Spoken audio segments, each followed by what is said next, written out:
오늘 하나님 주신 말씀은 누가복음 23장입니다. 누가복음 23장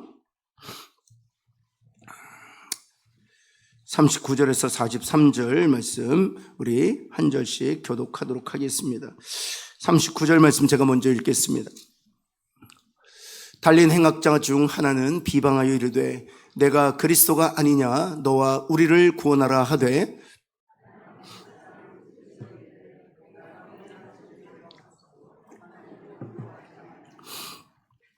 우리는 우리가 행한 일에 상당한 보응을 받는 것이니 이에 당연하거니와 이 사람이 행한 것은 옳지 않은 것이 없느니라 하고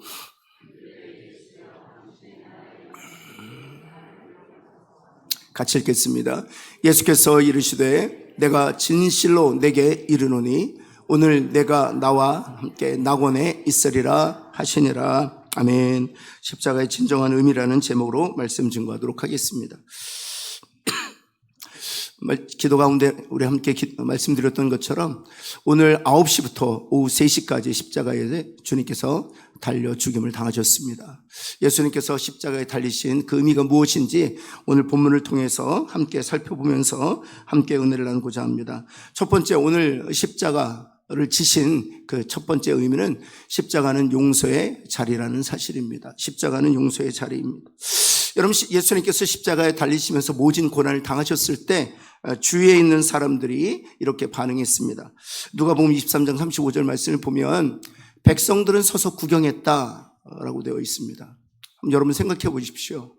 예수님께서는 십자가에 달리셔서 온 인류의 죄를 속죄하고 계시는데 백성들은 서서 방관자로서 구경하고 있었다는 사실입니다. 아무 상관없는 예수님께서 사람이 되셔서 십자가에서 그들의 죄를 속죄하고 계시는 중에 백성들은 아무 상관없이 무덤덤한 마음으로 십자가를 서서 구경했다라고 되어 있습니다. 관리들은 비웃었다라고 되어 있습니다. 그리고 그 내용은 이렇게 기록되어 있습니다. 저가 남을 구원하였으니 자신도 구원할지어다. 저가 남을 구원하였으니 자신도 구원할지어다 하고 비웃었다는 것입니다. 여러분, 군인들은 어떠했을까요? 23장 36절 37절 그 다음 절을 보면 군인들은 희롱했다라고 되어 있습니다. 그리고 희롱의 내용은 바로 이것이었어요. 내가 왕이면 내가 너를 구원하라는 것입니다. 내가 왕이라고 주장하지 않았느냐? 스스로를 구원하라는 것이었습니다. 이것이 주변 사람들의 반응이었습니다. 백성들은 서서 구경했고요. 관리들은 내가 남을 구원하였으니 내 자신도 구원하라 하고 하면서 비난하였습니다. 더 나아가서 군인들은 희롱하면서 내가 왕이라 하지 아니었느냐? 그렇다면 너를 구원하라 라고 희롱했던 것입니다. 여러분, 우리가 신앙생활을 하다 보면 참 비난을 당할 때가 정말 많습니다. 예수를 믿는 것 때문에 비난을 당합니다. 또는 조롱당하기도 합니다. 예수를 믿는다는 것 때문에 조롱을 당하기도 합니다. 때로는 비웃음을 당하기도 합니다. 내 하나님이 어디 있느냐? 정말 너의 주님이 어디 있느냐? 너의 형편을 보라. 내 하나님이 살아계시다면 왜 너를 돕지 않느냐? 내 주님이 왕 중에 왕이시라면 어찌 내 형편을 살펴보시지 않느냐?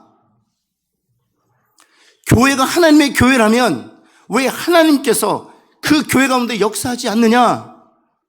수많은 조롱과 수많은 비난과 수많은 비웃음을 당할 때가 있습니다. 때로는 주의 일을 열심히 하다 보면 더 큰 조롱을 당하기도 합니다. 여러분, 그런데요, 주님께서 어떻게 반응하셨는지 볼까요? 23장 34절 말씀입니다. 예수께서 이르시되 아버지 저들을 사하여 주옵소서. 저들을 사하여 주옵소서. 그리고 그 다음 하신 말씀이 참 우리의 가슴을 울립니다. 자기들이 하는 것을 알지 못함이니이다. 주님은 아셨습니다. 그들이 서서 구경하는 것, 그들이 비난하고 희롱하는 것, 자기들이 행하는 일을 자기들이 알지 못한다는 것입니다. 그렇습니다. 때로는 가정에서 이런 일이 일어날 수도 있고요. 때로는 직장에서 이런 일이 있을 수 있습니다.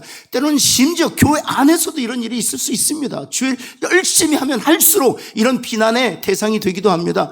주님의 일에 더욱 헌신하면 헌신할수록 비웃기도 합니다. 근데 여러분 꼭 기억하셔야 됩니다. 주님, 저들의 죄를 용서하여 주옵소서. 왜냐하면 저들이 지금 하고 있는 일을 저들 자신이 모르고 있기 때문이라는 사실입니다. 주님은 3년 안에 부활하셨고요. 주님께서는 우리의 모든 일을 대속하셨습니다.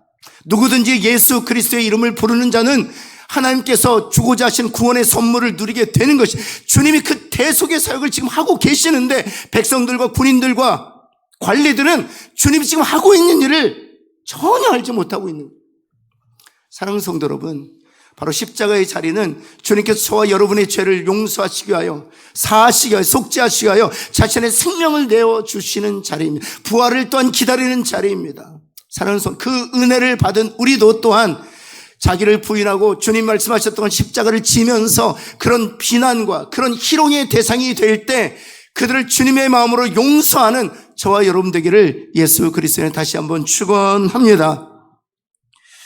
여러분, 두 번째, 십자가의 자리는 구원의 자리입니다. 십자가의 자리는 구원의 자리입니다. 거기에 두 강도가 달려 있었습니다. 참 주님께서 마지막까지 사역하시는 것을 볼 수 있어요. 십자가에서 자신의 생명을 내어주시는 그 마지막 순간까지 우리들에게 그것을 통해서 가르치고 계세요. 실은 보여주는 말씀이기도 합니다.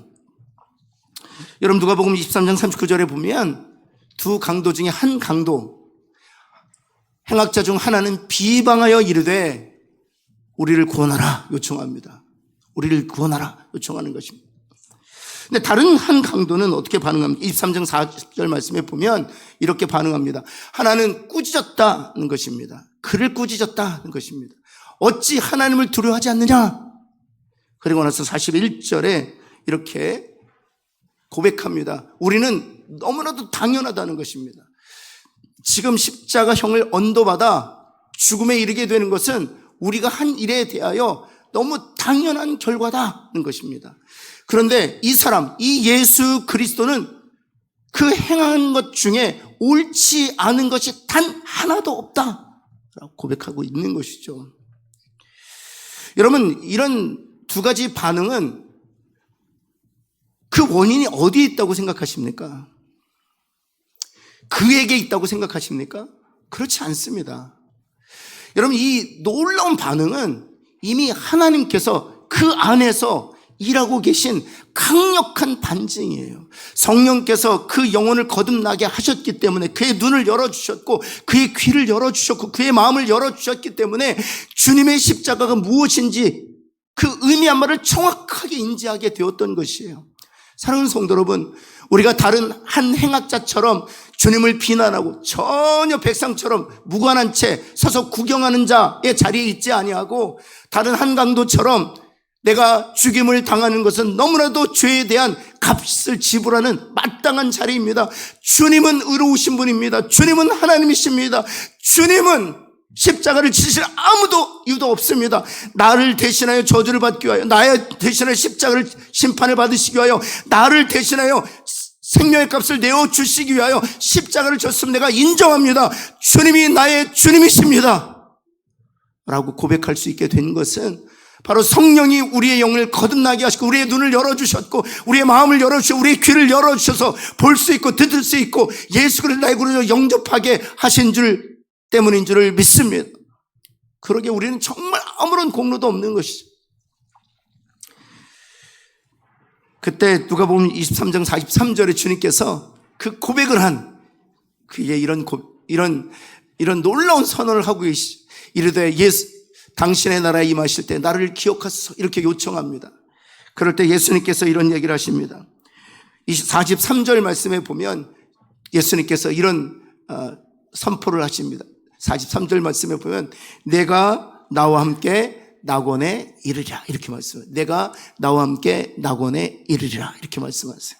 사랑하는 성도 여러분, 우리 주님과 믿음으로 말미암아 연합된 우리들이 예수님과 낙원에서, 하나님 나라에서 주님이 약속하셨던 영원한 영생을 우리도 또한 누리게 될 줄을 믿습니다. 그것이 바로 십자가의 진정한 의미예요. 여러분, 마지막 세 번째는 십자가는 결단의 자리입니다. 십자가는 결단의 자리입니다. 누가복음 23장 47절에 보면은요, 누가복음 23장 47절에 보면 백부장이 등장해요. 백부장. 여러분, 이 백부장은 어떤 사람이었습니까? 그렇죠. 그 십자가에 세 사람을 못을 쳐서 다른 것이잖아요. 그렇다면 이 백부장은 틀림없이 그 골고다 십자가 사형에 주된 임무를 맡은 종사자였을 것입니다. 여러분, 그 백부장이 이런 고백을 합니다. 하나님께 영광을 돌렸다라고 되어 있어요. 하나님께 영광을. 이 백부장은 이탈리아에서 온 이방인이에요. 유대인이 아니에요. 이스라엘을 다스리고자 했던 로마, 이탈리아에서 파견된 군인이었을 뿐입니다. 아마 예수님을 희롱했던, 내가 왕이라면 내 자신을 구원하라 했던 그 군인들 중에 한 사람이었을 수도 있어요. 근데 이 백부장이 그 십자가에서 되어진 일을 다 본 이후에 이런 고백을, 하나님께 영광을 돌렸다. 그리고 이 사람은 정녕 의인이었다 고백했다는 사실입니다. 여러분, 십자가는 결단의 자리입니다. 십자가를 통해서 하나님께서 우리에게 계속 요청하시는 것은 결단하라는 것입니다. 더 이상 주저하지 말고 결단하라는 것입니다. 주님, 저는 죄인입니다. 주님은 나의 죄를 위하여 십자가를 지신 하나님이십니다. 주님이 보혈의 피를 흘려주심으로 말미암아 나의 죄가 영원히 사해졌다는 이 언약과 약속이 내 영혼을 의탁합니다. 주님, 저는 주님의 사람입니다. 결단의 자리라는 것입니다. 하나님, 제가 주님의 사람으로 하나님께 영광을 돌리며 살기를 원합니다. 세상을 탐닉하지 아니하고 이제 하나님께만 영광 돌리는 삶을 살기를 원합니다. 결단의 자리라는 것이. 여러분, 뿐만 아니라 누가복음 23장 52절 말씀에 보면 아리마대 요셉이라는 사람이 등장합니다. 이 아리마대 요셉이라는 사람이 이 마지막 순간에 무엇을 하고 있냐 하면 용감하게 빌라도 총독에 가서 예수님의 시신을 내어달라고 합니다. 그리고 자신의 소유로 삼고 있었던 동굴에 예수님의 시신을 안장합니다. 이것은 생명을 걸어야 되는 문제였었습니다. 아리마대 요셉, 유대인이었습니다. 모든 대제사장과 모든 제사장과 모든 사두개인과 모든 바리새인들을 적으로 돌려야 되는 것이었습니다. 그의 결단은 그런 결과를 염두에 둔 결단이었어요. 그럼에도 불구하고 아리마대 요셉은 아랑곳하지 않았습니다. 왜입니까? 주님이 나의 구세주이시라는 사실, 확신이 있었기 때문이에요. 주님은 하나님과 동등됨을 취할 것을 여기지 아니하시고 사람과 같이 되어 의인으로서 죄인인 우리를 위해 대신 생명을 내어주신 구세주라는 분명한 확신이 있었기 때문이었습니다. 그래서 위험을 감수한 것입니다. 사랑하는 성도 여러분, 십자가는 결단의 자리입니다. 하나님께만 영광을 돌리겠다고 다짐하고 더 나아가서 위험을 감수하고 내 삶에서 하나님께만 헌신하겠다고 결정하고 결단하는 저와 여러분 되기를 예수 그리스도의 이름으로 다시 한번 축원합니다.